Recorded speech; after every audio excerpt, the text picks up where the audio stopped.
why Vader chopped off an Inquisitor's arm.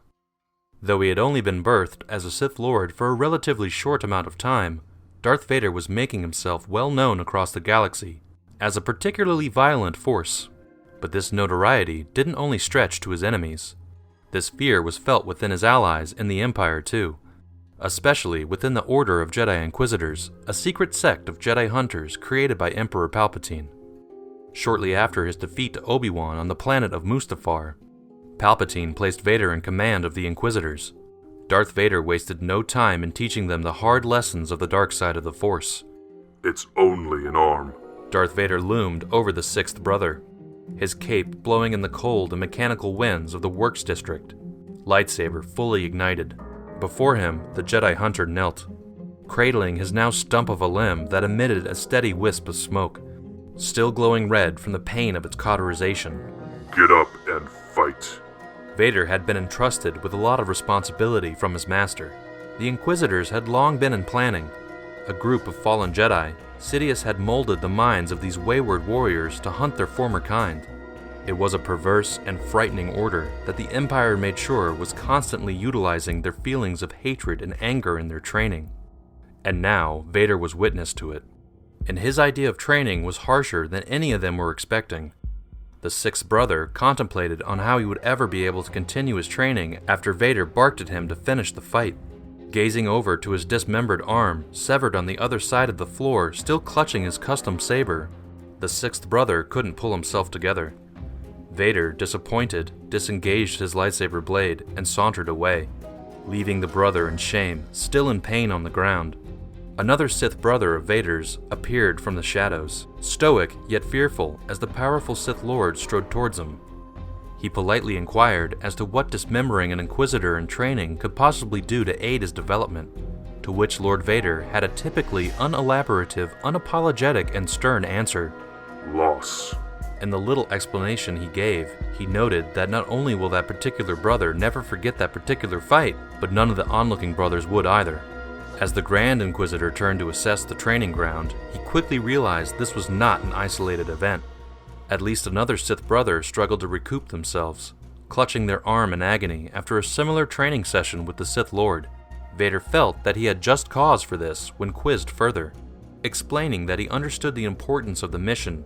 As laid out to him by the Emperor, he strictly labeled the program and its enforcers as unprepared to carry out the rest of the Jedi Purge. With tough training such as this, he wanted to not only impress his master, but give them a taste of the same loss he experienced when transitioning from Jedi to Sith, a significant part of his life that has crafted him into the powerful enforcer he was becoming. But the Grand Inquisitor fought back. He made the case that his Jedi hunters in training were effective and powerful warriors, having actually been Jedi themselves. But that, as Vader pointed out, was their downfall. The mentality to lightsaber combat, and combat in general, was vastly different between the Jedi and the Sith, with the Order having taught these former Jedi to attack as an absolute last resort and not have killing their opponent as the main goal. They simply did not have it in their nature to fight like Sith, which they were intensely training to become. The Sith mentality to fighting was almost the opposite. Through their hatred and evil, killing the opponent was the goal, and they needed to be on the attack almost constantly. When Vader made the drastic move to dismember the Inquisitor in training, he was doing it to prove the grave point that they, like him, needed to believe in the fact that they were now different people, no longer Jedi. But Vader wanted to help. After being entrusted to instruct the project, he assured the Grand Inquisitor that his lesson will be brought to others, making them, hopefully, as tough as he was quickly becoming. But his new coworker was still upset, saying that he found Vader pathetic. He demanded to know why the Emperor hired him to lead the Inquisitors initially. His pent-up aggression was so strong that before Vader had a chance to retort, the Grand Inquisitor went on to claim that now he and his corps were under the Sith Lord's tutelage. Any failure they incurred would be his fault. After a short pause, Vader agreed, with the fact he thought of the Grand Inquisitor as pathetic. But I believe in change. All things are possible through the Force. The Grand Inquisitor had no choice. The training for the Jedi hunters would carry on through Vader's choice. Perhaps it was Vader's violence that propelled him far up in the ranks of the Empire.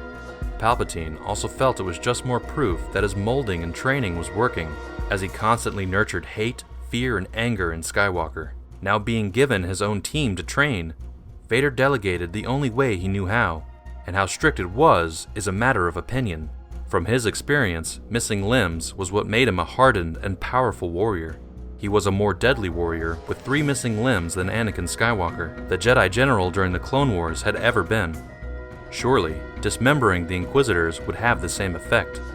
Either way, Vader was making sure of one thing: the Jedi were very quickly becoming extinct.